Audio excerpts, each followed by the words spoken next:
Good morning, ladies and gentlemen.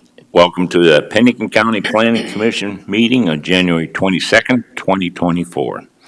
Recommendations of the Planning Commission on certain items from the agenda will be considered by the Board of Commissioners at the regular meeting on February 6th at 10:30. And as I usually tell, that 10:30 is an approximate time when they review planning items. The Planning Commission utilizes speaker request forms, which are available in the commission chambers in the back. Roll call. We're short. Kevin B.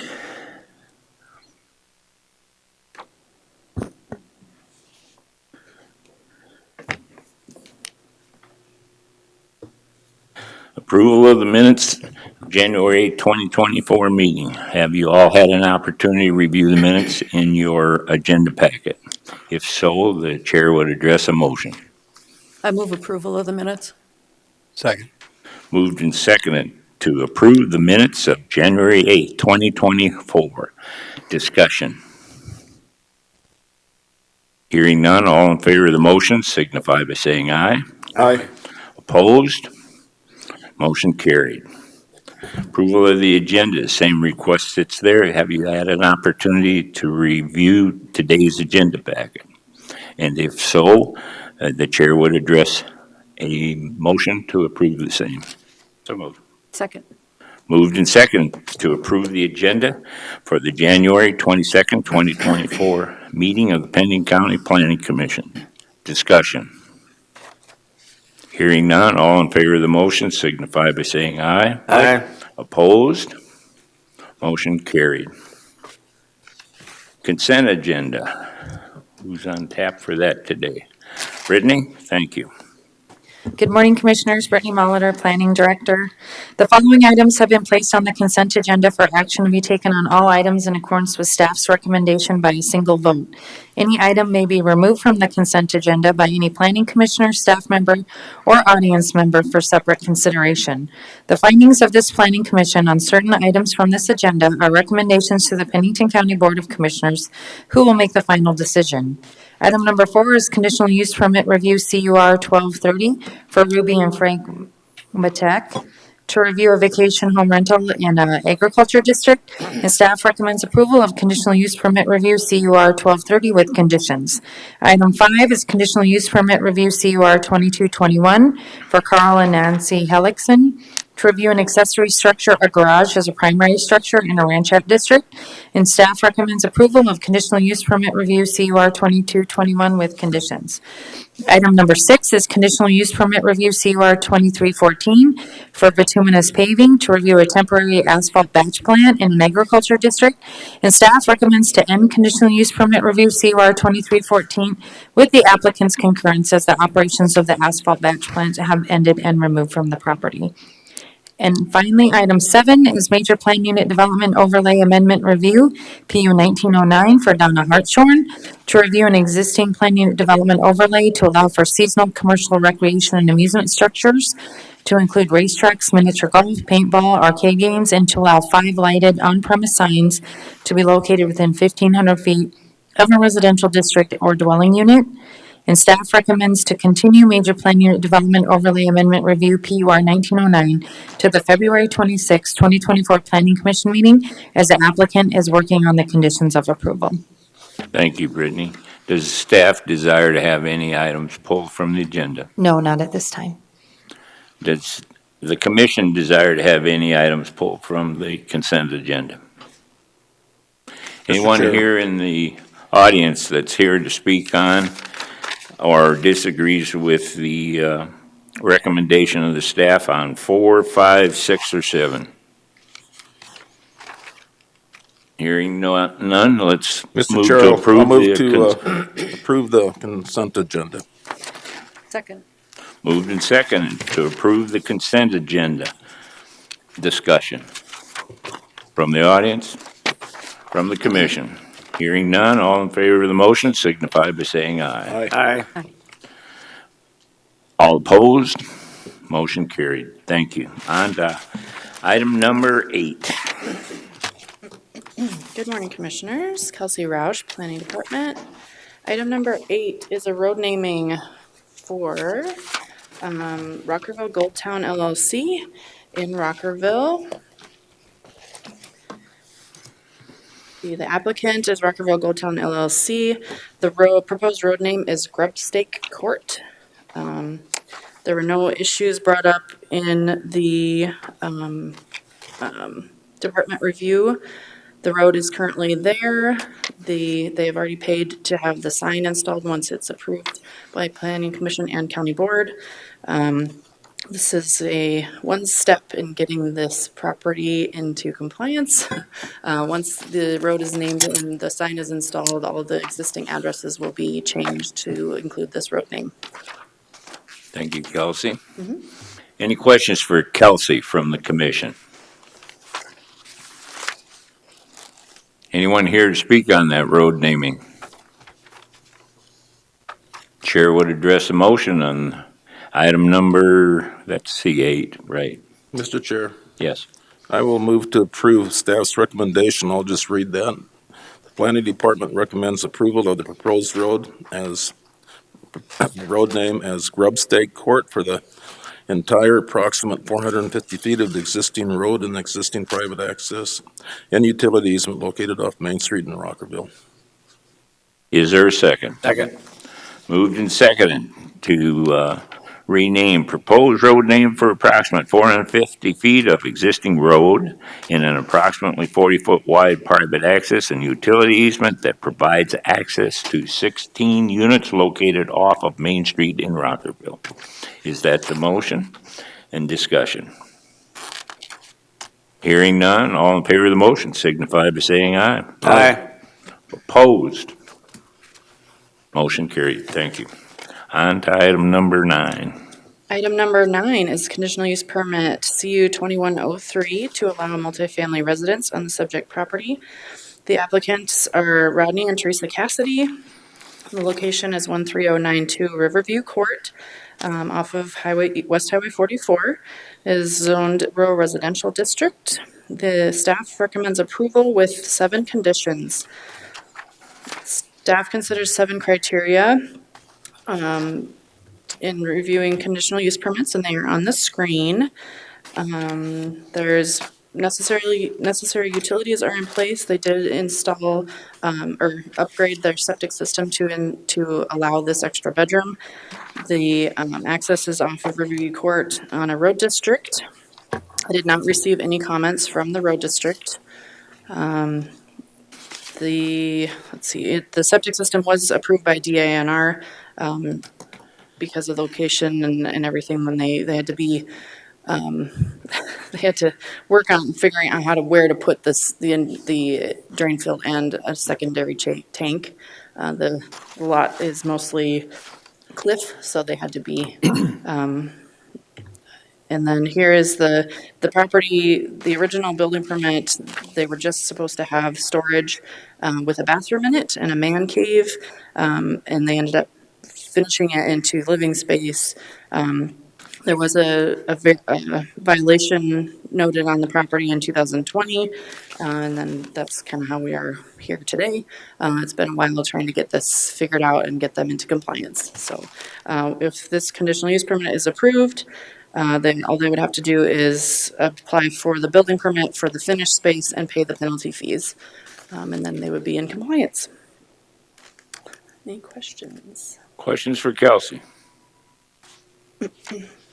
Kelsey, I just have one. You're comfortable that this, I guess, review of what you've analyzed so far versus the property history, this would clean this up so that we could go on and the property owner could go on about their business? Yes. All right. Thank you. Is there anyone here to speak on item number 9? Okay. Mr. Chair, move to approve conditional use permit CU 21-03 to allow a multifamily resident on the subject property with 7 conditions. Second. Moved and seconded to approve conditional use permit CU 2103 per staff's recommendation with 7 conditions. Discussion. From the audience. From the commission. Hearing none, all in favor of the motion signify by saying aye. Aye. Opposed? Motion carried. On to item number 10.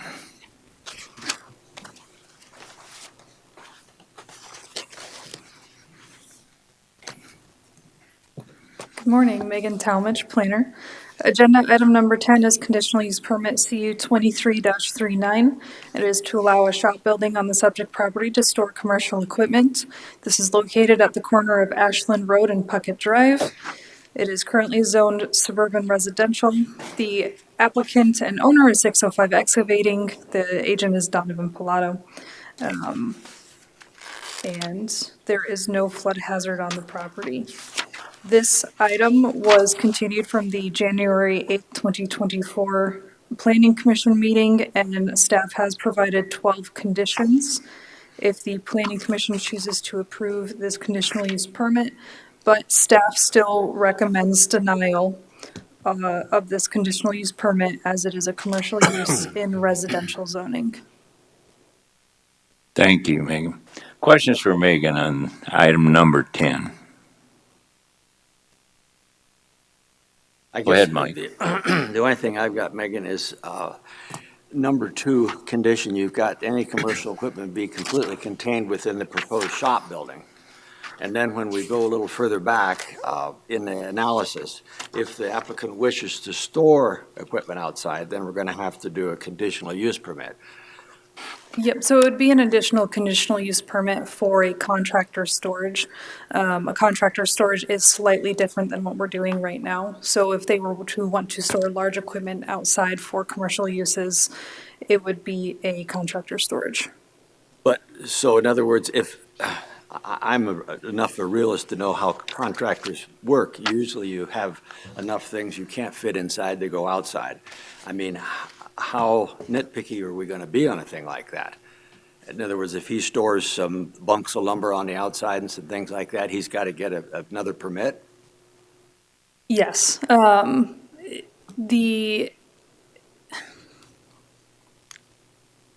to think of how best to explain it. If he's storing non-commercial equipment, so personal equipment, outside of the shop, he is allowed to do that. That is still his personal property. But as soon as we cross over into his company's equipment, that's when we look into that additional conditional use permit. Okay, I just wanted to make sure. Thank you. Mr. Chair, Yes, go ahead. so I don't have a problem with the shop per se. And if we do approve this, I would just want to make sure that there's no commercial activity in there where you got vehicles coming and going and services provided. So I don't know if that is covered in those conditions, but if I agree on the shop, it's going to be under the premise that there will be no ongoing commercial activity. Yep, and I do have that as the first condition, that there be no office space sales there is no office space or sales permitted on the property.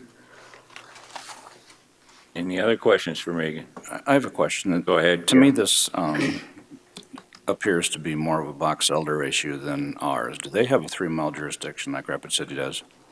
So when they divided this property, it was actually a developmental lot that they split through taxes. So they did not go through the plating process. They were able to split it because they were already 2 separate lots. You know, when you look at the aerial there, this almost appears more commercial, more industrial than just a typical residential neighborhood there. Is this in the noise zoning of Ellsworth? It's not very far from the runway. I'm actually not sure if it's in the ACUs or not. I don't. Which maybe doesn't have any bearing on this, but again, just looking at this, I have a hard time denying a shop put on this property too. It matches pretty much the surrounding structures there. Thank you, Kevin. That's a good point. I was going to bring up the same thing. If you take the aerial view of that area, And I'm not one to say that a good deal of that can't be grandfathered in, but it certainly wouldn't meet what ordinance we're applying to this property owner. My biggest concern, and I'll just drop it there, when I get to looking at the equipment being stored inside, I have no problem, but if you have materials that would be stored outside, and you have to bring a piece of equipment to load it in a truck, I have difficulty calling that commercial activity when it's not a problem, and we didn't exclude them allowing to have some materials stored outside, but we do from the use of the equipment, which is really splitting hairs. And I had one of the other commissioners point out to me this morning that the actual trucks coming and going and that you're loading with that forklift then probably does change it to commercial. And I look back at the ordinance and sure it would, because it's activity. It's a different activity. It's commercial activity, hauling those materials away, even though they're stored there, what I would call it, somewhat innocuous to the neighbors. In other words, you're just sitting there. So this is a difficult one, and I'm going to be with Kevin. I have difficulty applying a more restrictive ordinance on a particular piece of property, so long as he follows the rules that you've laid out here, then would represent the property in the neighborhood. Any other questions? I have Go a ahead, question. Jerry. So are all the surrounding lots suburban residential, or is it just the 8 that are in the 2 little strips? It is all suburban residential. Yeah, looking at the rapid map, there's an awful lot of stuff out there. Do we need to, is this a situation for our ordinance control officer? Mr. Chair, Yes. I'm going to go ahead and make the motion to approve conditional use permit CU 23-39 with any conditions if there are any. 12. 12 with 12 conditions. Is there a second? I'll second that. Did I hear a second there? Yes, second. Okay, thank you, Mike. It's been moved and seconded to approve CU 23-39 with a recommendation for 12 conditions. Discussion from the audience. Anyone here to speak on that? From the commission? Hearing none, all in favor of the motion signify by saying aye. Aye. Opposed? Motion carried. On to item number 11. And we do, I need to interrupt you just for a moment. David Weldon is on Zoom, just for the viewing audience. Thank you. Agenda item 11 is a conditional use permit, CU 23-40, and it is to live in an existing structure while building a primary residence on the subject property. The applicant and owner is David and Helene Weldon.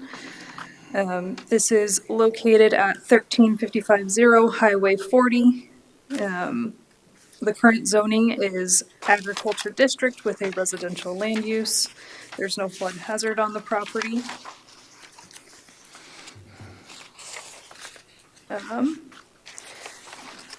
The property, or the application does meet the 7 criteria that the Planning Commission may consider in their review of conditional use permits.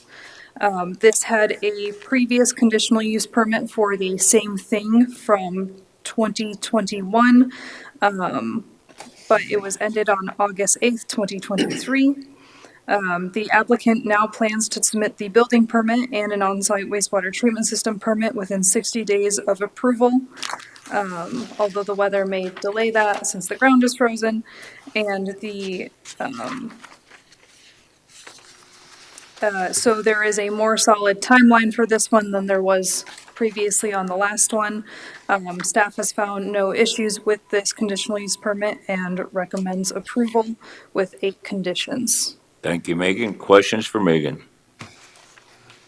I have a question. Go right ahead. So it looks like in 2017, there was a building permit for living quarters and existing shop. Yes, so Apparently, this situation has gone on for quite a number of years without any resolution. They actually, that was a resolution to a ordinance violation. They had found that they had put in that living quarters without a building permit.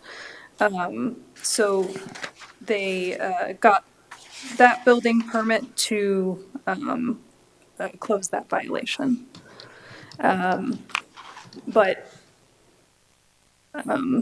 yeah, now they're wanting to build a single-family residence that's not part of the shop building. Even though there is living quarters in the shop building, they plan on either removing the kitchen or turning it into a guest house.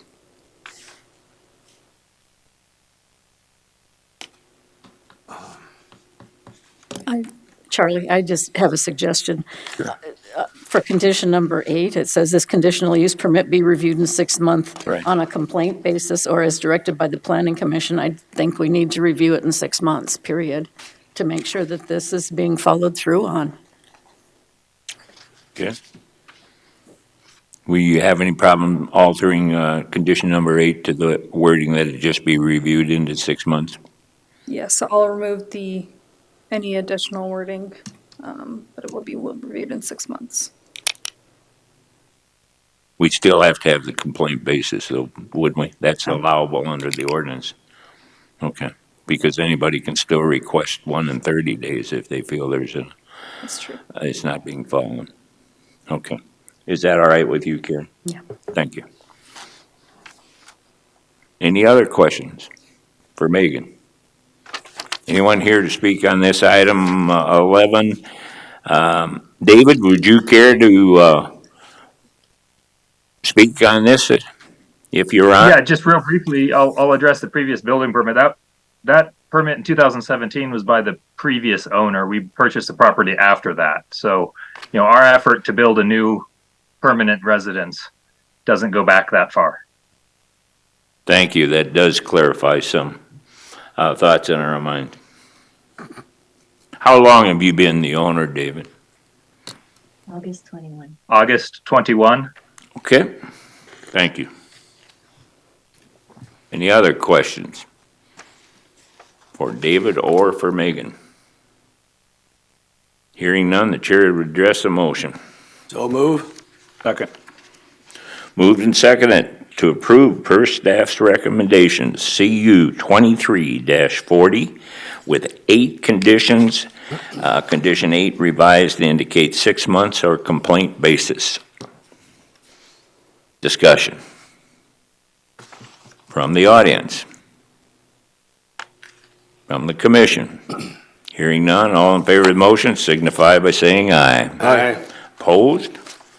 Motion carried. On to item number 12. Cody Sack, environmental planner. Item 12 is conditional use permit CU 24-01. It's to allow a bed and breakfast unit on the subject property. The applicant and landowners Kevin and Renee Eggebrotten. Location of the property is 3351 Moon Meadows Drive.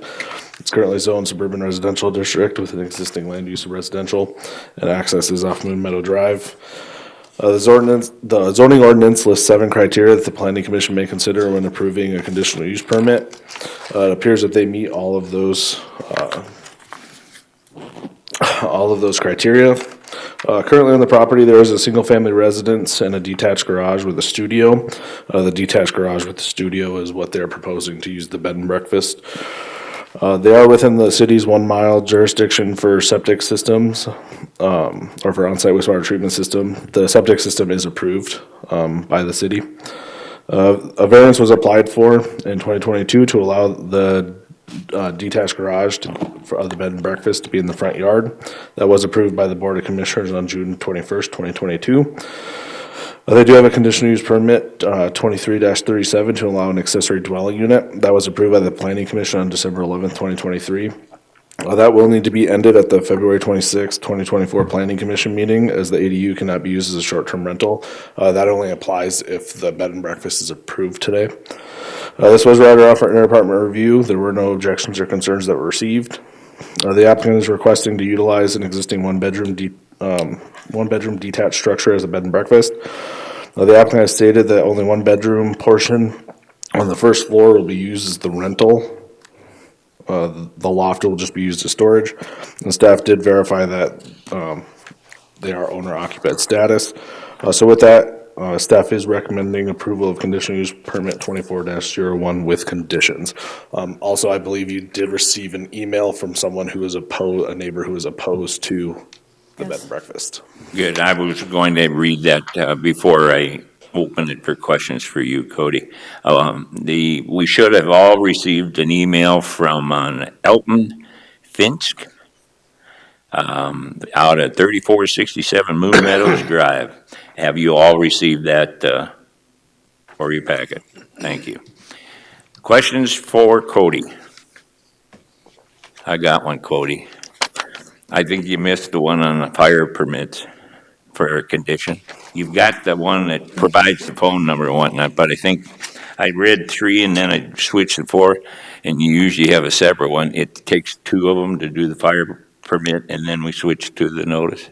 So I think you're gonna have 18 conditions.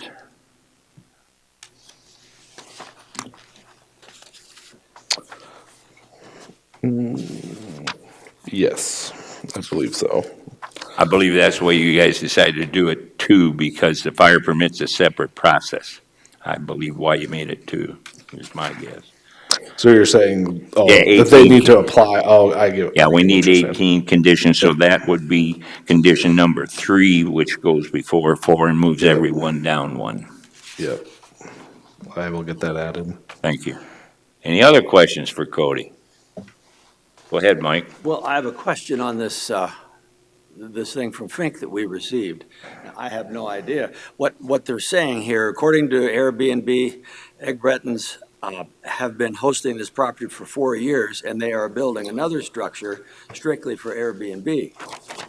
I mean, I'm not aware of another structure on the property that they're building for an Airbnb. Okay. This is specifically the current detached garage that you see in the picture here. yeah, They have a loft above and they have a, basically like a studio. There's a little like kitchenette type thing, a bedroom and a bathroom that's on the first floor. So that's what they're renting out. It's to 2 people. I don't know anything about another structure. well, and then they've talked about Airbnb for 4 years. This place hasn't been used for that, has it? We've been working with them on getting it into compliance. I know it was rented, it was online for rental a couple years ago. I wasn't aware that it was still online. They were working through it. They weren't gonna do a bed and breakfast. There were some issues with there's a well lot that's next door. There were some issues with that, but they got all that taken care of and they came back because they do want to rent it. If they are renting it out now, any conditional use permit that they get for the bed and breakfast would take care of that violation. Okay. Any other questions for Cody? I have a question. Mr. Go Chair, ahead, Jim. What's the distinction between a bed and breakfast and a vacation home rental? Generally, a bed and breakfast, someone provides, there's some food provided. Vacation home rental, there's no meal that's required. It's just how the state license is required. Generally, a Airbnb, like a VHR, is just specifically the house. A bed and breakfast can be in a detached structure where the VHR cannot be. Okay, I always thought that the notion was that a bed and breakfast was occupying a bedroom in the home of the person who was there at the time. Is that correct? Yes, they live in that main residence. So a VHR, so vacation home rental, they have to rent out the property in its entirety, so the landowner can't be there. For a bed and breakfast, the landowner is still on the property and provide a service like a food service to the. Okay, so what you're saying is as long as the rental space, the sleeping space is on the property, it does not need to be a part of a single structure in which the owners are occupying. No, and actually our ordinance allows it to be even on the adjacent property as long as it's owned by the same landowner. Thank you. Kevin? Mr. Chair, my Oh, question Ron. was, would Mike have a better comfort level if we added condition 19 where no additional building could be built without a approved building permit? I think that would protect us a little better for what we're I doing. would recommend that we add that. Are you talking about long-term rental then? Well, just any building whatsoever, just All address this concern. I don't know, they're not here, I'm just reading this, but if we just added one more section or What do you condition. want to or- respond to that? Condition 15 does state that any any building permit or a building permit be required for any structure exceeding 140 Okay, square as long as feet. we got that covered. Yep, that's a So- pretty standard condition that we put in Yeah, there. just so that these people Yeah. don't have to worry about an additional building being built. Yeah, and if they wanted to try to rent something out again, they'd have to come back for Okay. a CUP. Yep. As well. I have one. Would you review for me, because I do remember that we did some, recently, we looked at this piece, but I remember the pictures of that building. What was it, what did that involve? That was an accessory dwelling unit, so they had living quarters in that structure. So they applied for, they needed an ADU or a CUP for an ADU, an accessory dwelling unit, to be able to get their building permit. So they did that. That doesn't allow short-term rentals. They now, with figuring out their water rights and everything, they do want to do a short-term rental, so they're back doing requesting the bed and breakfast. So if the bed and breakfast is approved, after the 30-day appeal period, that CUP will be in front of the planning commission to end. We didn't want to approve it and end it just in case that gets appealed, and then they can't, because they'll lose, once that you remove that conditional use permit, they lose that ADU, and they'd have to come back again for another CUP for that ADU. So we just wanted to give them some time to make sure that this got approved. All right, and just to clear my mind and the audience here, we actually were clearing the violation of using that ADU. We're not really, and we certainly are adding to that now, but we, originally, the action we took back in December that we approved was a clearance, would have cleared the violation at that time. Correct. So I do know at one point it was rented, then they weren't renting it, but they had living quarters in there that wasn't permitted. In order to get that permitted, they needed to get the ADU, the CUP for the ADU. So they got the CUP for the ADU, got the building permit, got all that permitted. Now they changed what they want to do. They do want to rent it. So they're back for the bed and breakfast. All right. Commission agree with my question on that. I just felt like, especially with having someone that can attend the meeting so that they could hear why we looked at something in December and approved it and what we were dealing with at the time.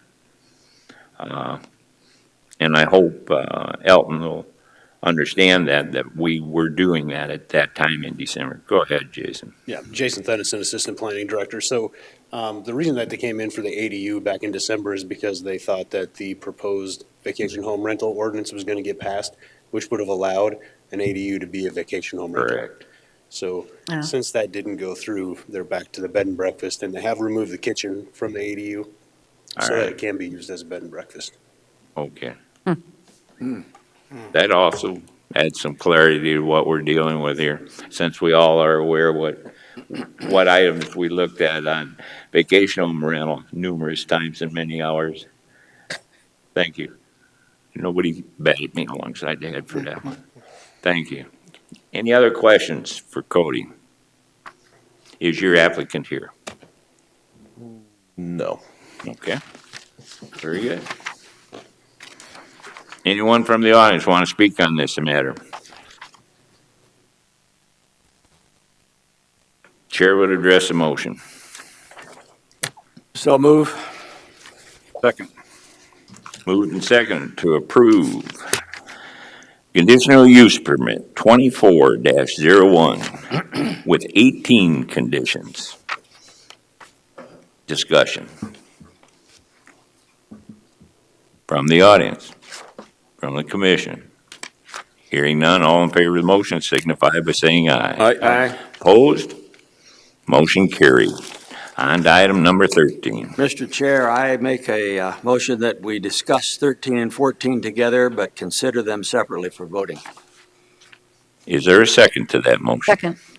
Chair is obligated to explain that vote must take place as a two-thirds vote, and we will have to return to the item per item basis for approval or a motion on action. Discussion. Hearing none, all in favor of the motion signify by saying aye. Aye. Opposed? Motion carried. Cody, you will be allowed to discuss item number 13 and 14 as one, as well as anyone here to speak on that matter. Thank you. So item 13 is comprehensive plan amendment CA 23-14. It's to amend the comprehensive plan to change the future land use from low density residential district to commercial district. And item 14 is rezone RZ 23-19. It's to rezone 7.72 acres from suburban residential district and agriculture district to commercial district. So currently, the current zoning, there's two lots. One lot is zoned suburban residential and one lot is zoned agriculture district. The minimum lot size is 6,500 square feet for suburban residential district and 10 acres for agriculture. Maximum density per dwelling unit or per acre is 6 for suburban residential district and 0.1 for agriculture district.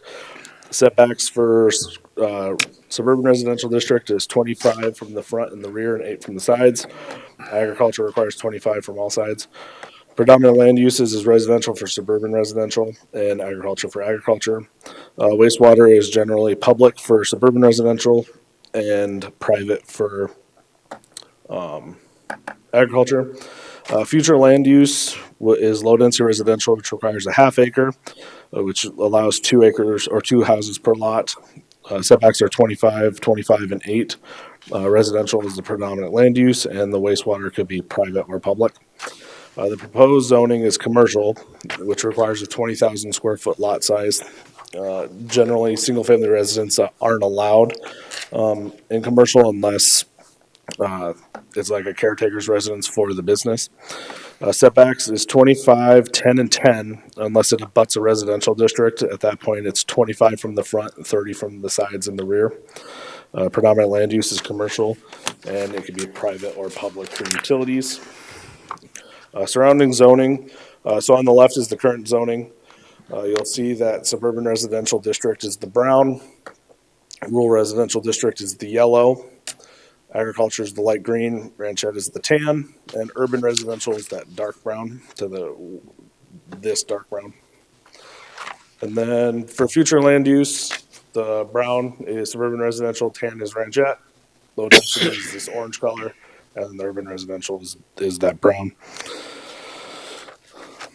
This was read around for interdepartment review. County Highway came back and said that they just need to, that their approaches are for residential right now. They need to update those to a commercial approach if it is approved. That would be handled at any building permit process. We can't condition a rezone.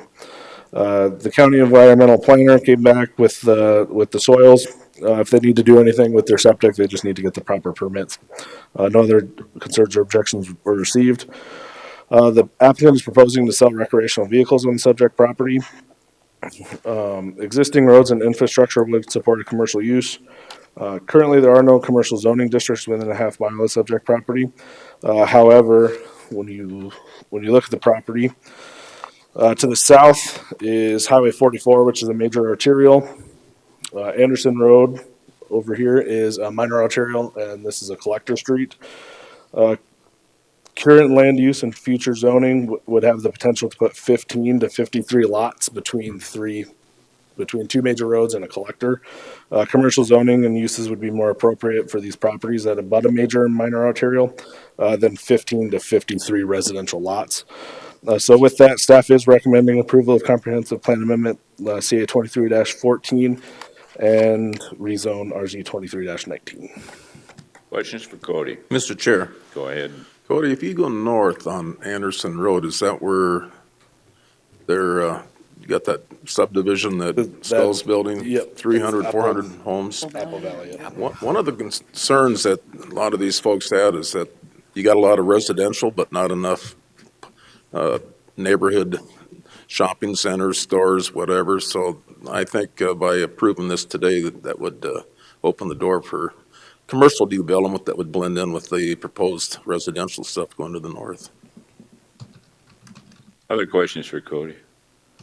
I agree with the commission. It looks to me like I can't figure out how this ever passed the comprehensive plan in the first place without being commercial, this particular piece of property. But secondly, I do have a question and kind of wanted to get an opinion from legal if she'll volunteer. I won't hold her to anything that's not in writing.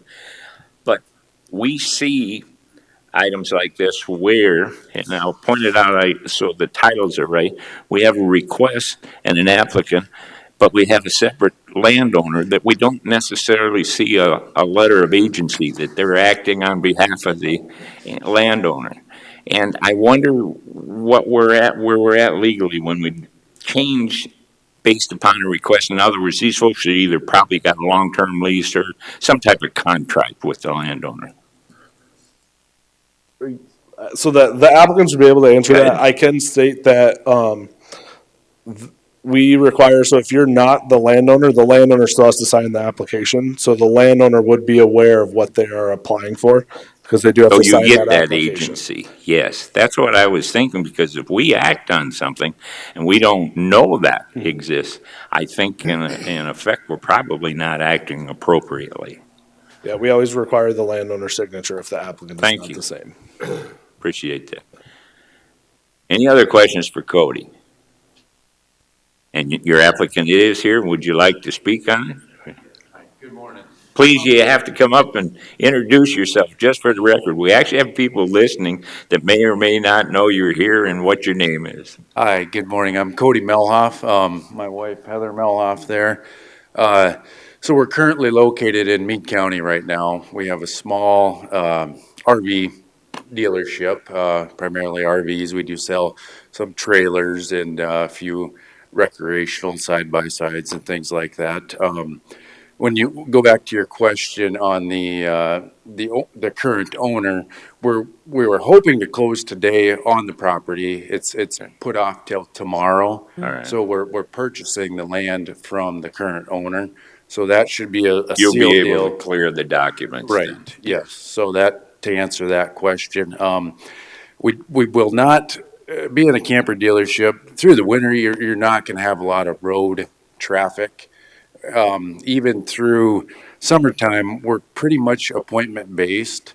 So anybody around the area that's thinking we're gonna be overflowing with campers, like a Camping World or a Jack's or anything like that, we're not that big. It's my wife and I, we're small, we make a living doing it, but we're just here to kind of move it closer to home and on a good road access there where we got some road frontage, and that's what we're trying to do.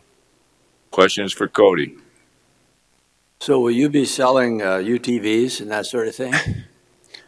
We haven't yet. Our license, we can, yes.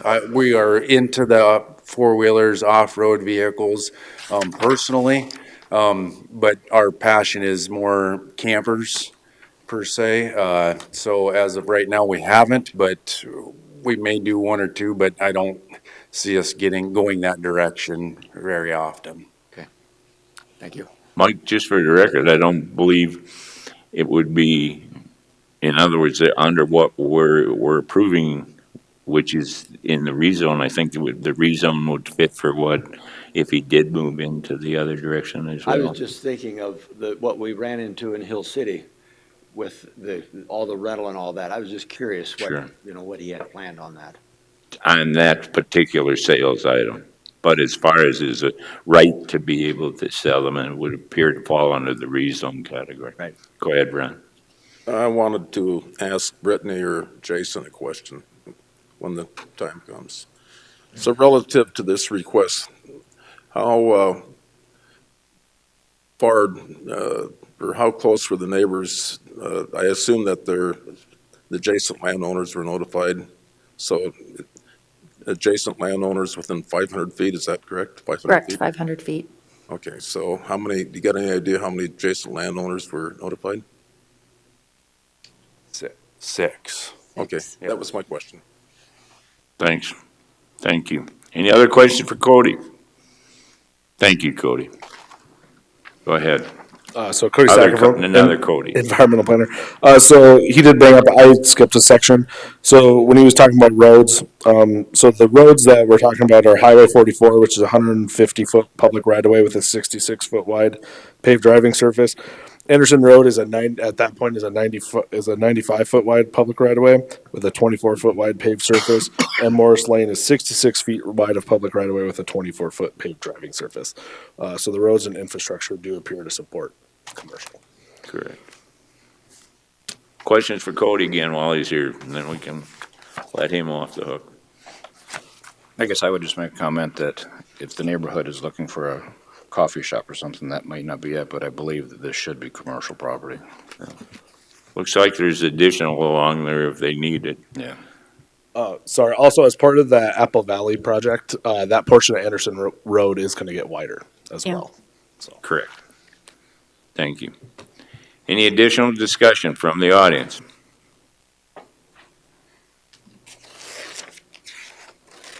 We're already on a motion. I move we approve CA 23-14. Second. Moved and seconded to approve CA 23-14 per staff's recommendation. Discussion from the audience, from the commission. Hearing none, all in favor of the motion signify by saying aye. Aye. Those opposed, motion carried. We're also need a motion for item number 14. Mr. Chair, move to approve rezone RZ 23-19, which would be to rezone 7.72 acres from suburban residential district and agriculture district to commercial district. Is there a second? Second. Moved and seconded to approve RZ 23-19 per staff's recommendation. Discussion from the audience. From the commission. Hearing none, all in favor of the motion signify by saying aye. Aye. Those opposed, motion carried. On to item number 15. Good morning, Commissioners. Again, item number 15 is a county board report, and the Board of Commissioners concurred with the Planning Commission's recommendations from the January 8th, 2024 Planning Commission meeting. Questions for Brittany on that? Brittany, Ron, let us know that there's what did you call it, Ron? Call it a workshop, Workshop. and that's on the 31st. I just wanted to get it on the record, to be honest. Okay, you want it under items from staff? I can put it under items from staff. Yeah, we can do Okay. that. Let's go to items for the public first. Anyone from the public? Nope. They all left. All right, Brittany, don't sit down. Items from staff. So January 31st, staff is having a workshop with the county commissioners. Some of the topics that we're looking at is changing some of our comprehensive plan and zoning districts. We're looking at combining the commercial and highway service zoning district into one, and then creating a neighborhood commercial district that's more conducive if has like lower impact commercial. So when we do look at these commercial zonings, there is some other opportunity, without having, 42 commercial uses that, may not be appropriate, but there may be commercial uses that are appropriate. So we're looking at proposing some of those. We're also looking at discussing the VHR ordinance and where the commission would like to see staff move in that direction if they want to. So some of those are the major topics of discussion. Hard rock mining? Was that one of them? No? Thought we were going to be discussing hard rock mining. I do not believe so. At that Okay. meeting. And this starts at 8 o'clock? 9, I believe, 8:30 or 9. Can you send an email to us? Yes, we will. So Brittany, how hard would it be to have some kind of a discussion where that's at? The hard rock mining, we could. Because I've been letting a lot of people know that, that's going to be discussed. At least they're asking for an update where it's at. And Okay. I think all the commissioners could use a refresher too where it's at. So Okay. being we're going to be together, I think it's a good time that we just, at least, where's it at? What are the problems? Just so that we're all on the same page at the same time. Right, and I do think that monthly we are doing a hard rock on the commission agenda. So maybe that would be more conducive on the commission agenda that first month. Because I know Alexa had provided information and then staff can update during the update because that's a standing update on the commission agenda. So we could put it on there as well. So, Yeah, so I'm just saying an update, not open for discussion and making suggestions, just kind of an update where it's at. okay. And then I do believe there will be some discussion on drainage as well. So, Do you expect or have heard anything back from any of the committee members from the vacation home rental? I have not. Would they realize or be aware that this is I on the probably topic? will send that out when the agenda goes out. The agenda will go out on Okay. Wednesday, so. All right, and the same now that the commissioners, there may be some status that commissioners may want to even show. I can say that let me finish one more on the hard rock mining. Don't forget that, and I realize that's a nebulous thing, but I'm like the liaison member, so I go to the meetings only. So don't forget me when you finally pin something down that somebody's reviewing. Because I haven't been coming to the commissioners' discussions on it, and I would like to keep us informed. But anyway, back to this, I've attended these, and they're excellent. Never stood up, never said a thing, but it really has some insight because there are some people that can stand up and say some harsh things once in a while at some of them. So some of these points are delivered rather emphatically. Would that be a nice way to put it, Ron? It Mr. Chair. happens. So are you keeping track of the bills that are in pure this relative to mining? And one that comes to mind is the lithium. Right now, that's not categorized as a precious metal. Gold and Right. silver is, but lithium is not. And there's a bill that's going to come forth, and they're going to try to categorize lithium as a precious metal. If that's the case, then they would be subject to taxation, just like anybody that produces gold and silver. That would be a 10% tax on their gross profits or something relative to that. The county would receive 20% of that, and the state would receive 80. And I think that's a pretty important bill because any of this mining, even if it's just exploratory drilling, it's going to impact county roads. They're going to be driving on county roads, and they should be paying for that. But that's just one bill, but there's others out there, and I can speak to Commissioner Drews. He's in Pierre this session and find out what bills might be something that planning and zoning want to keep track of relative to the hard rock mining, for an example.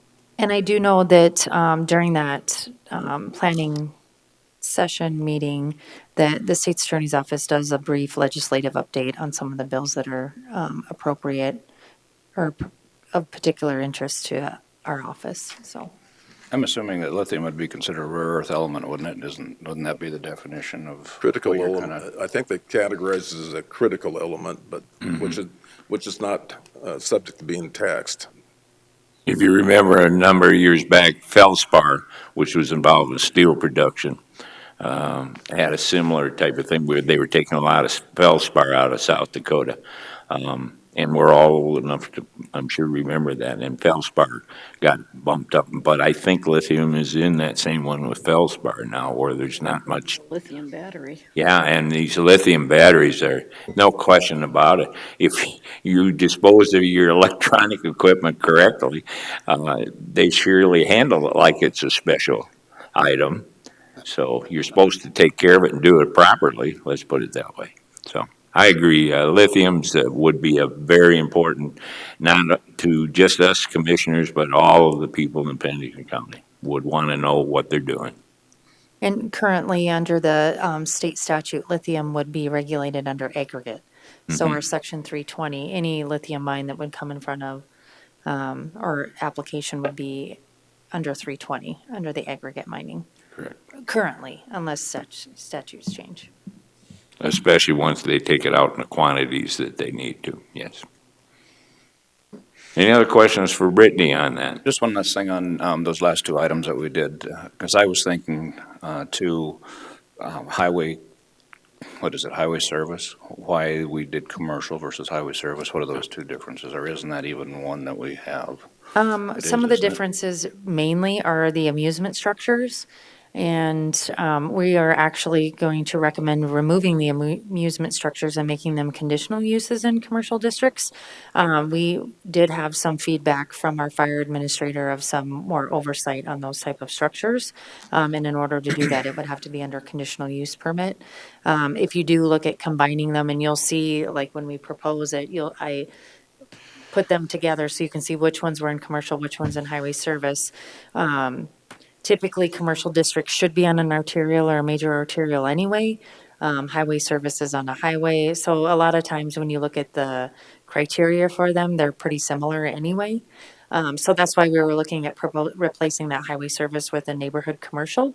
So it would be more of a lower impact type of commercial. So people that wanted to do more lower impact development, office buildings, a coffee shop, things like that, that it's, I wouldn't say easier, but it's not as, you don't have those 42 uses where it could be, storage units or car sales and things like that, where they more truly neighborhood commercial, so.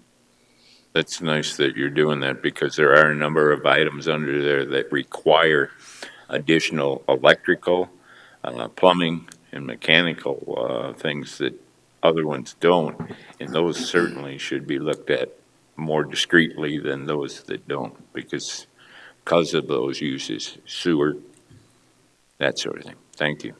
Any other questions for Brittany? Go ahead. I'm just going to speak a little bit on vacation home rentals.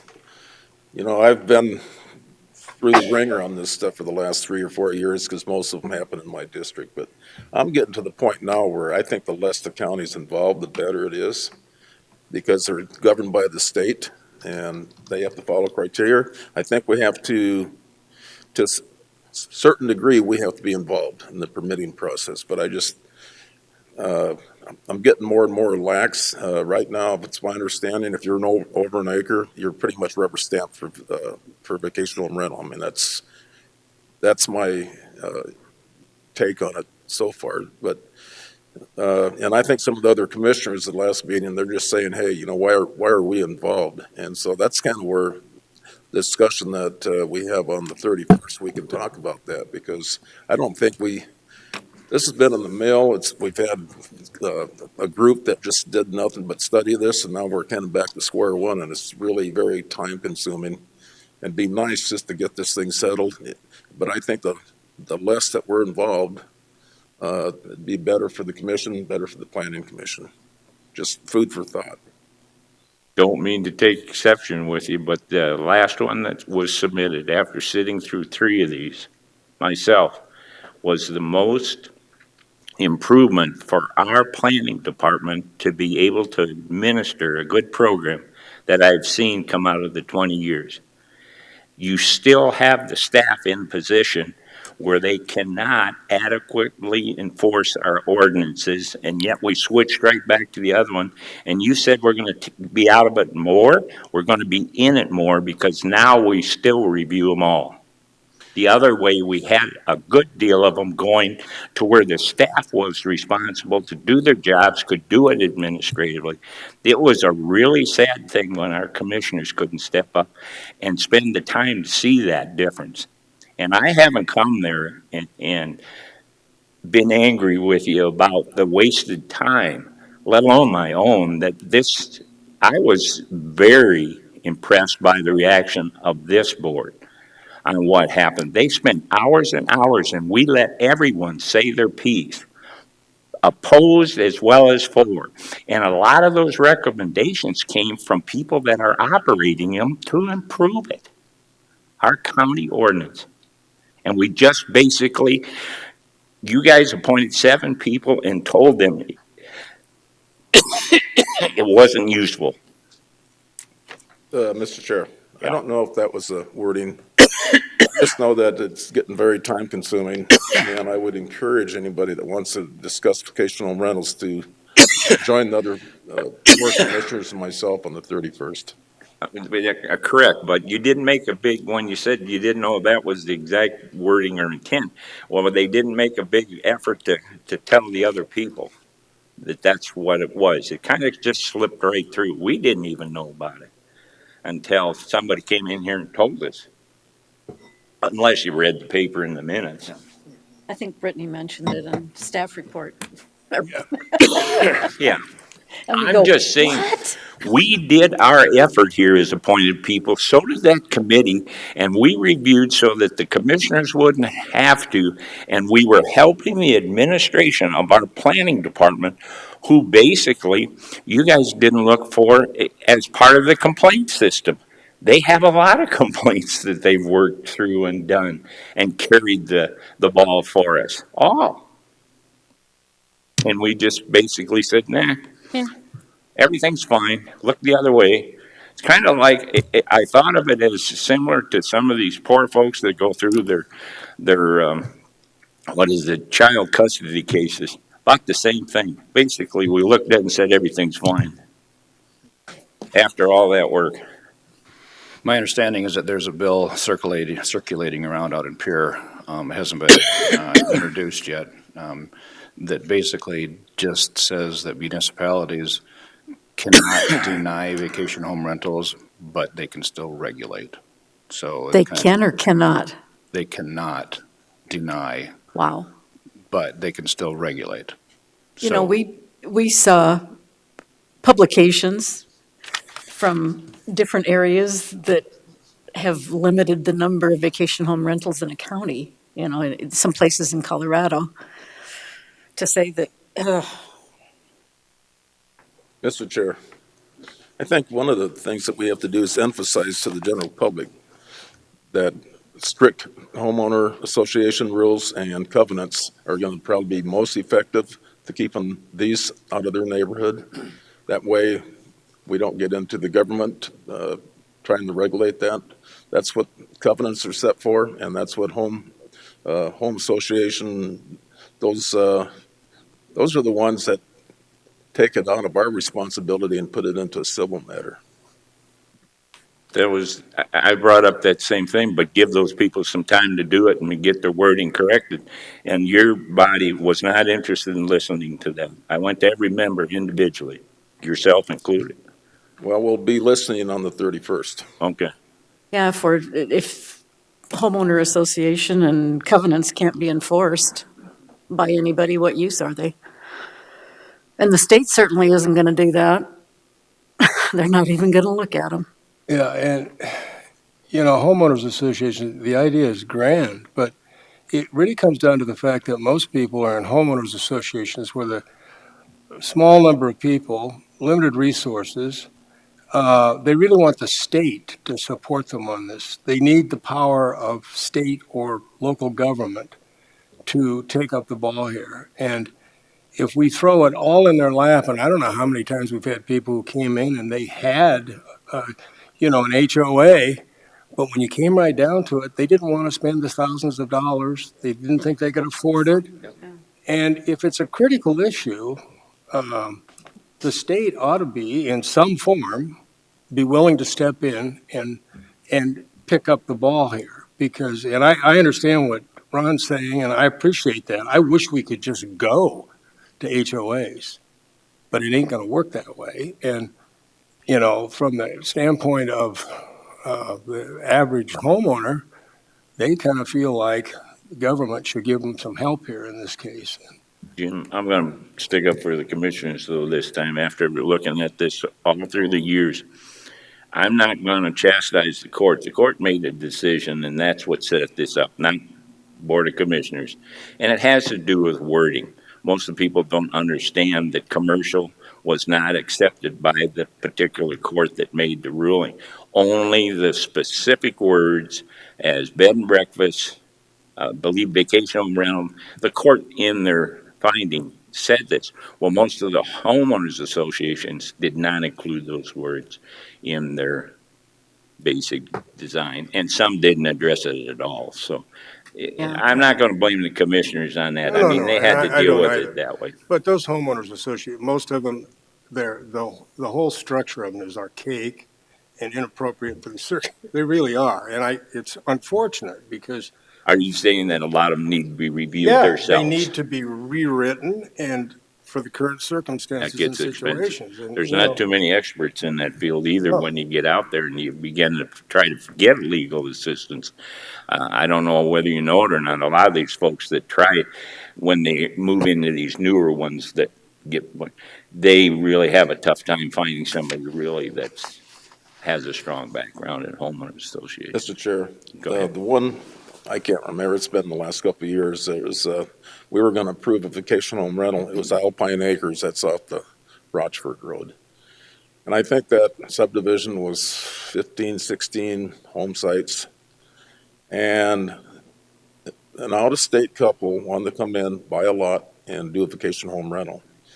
And not every neighbor came in, but probably 95%. Yeah. Totally opposed to it, not knowing who their neighbor, you know, they just said, this is not what we bought into. There's nothing we could do as a commission to deny that because there's no mechanism to deny it. Is it over an acre? I thought, how can we sit there when you get that many people in the neighborhood and listen to their voice and say, well, I'm sorry, but, you know, the majority of the neighborhood don't want that, so I just can't approve it. But I don't have that right to do that. As long as that thing was over an acre and met all the other criteria, I basically had to say, sorry, your voice can't be heard today. That hurts. And once we start accepting individual items out of homeowners association, we're going to be in the business of homeowners associations review. And I don't think the county intended that either. No, It sets precedence. So the idea that they are one form or a separate form of government, same way road districts are. We don't tell road districts what to do. You know, that sort of thing. You've got to keep them separated.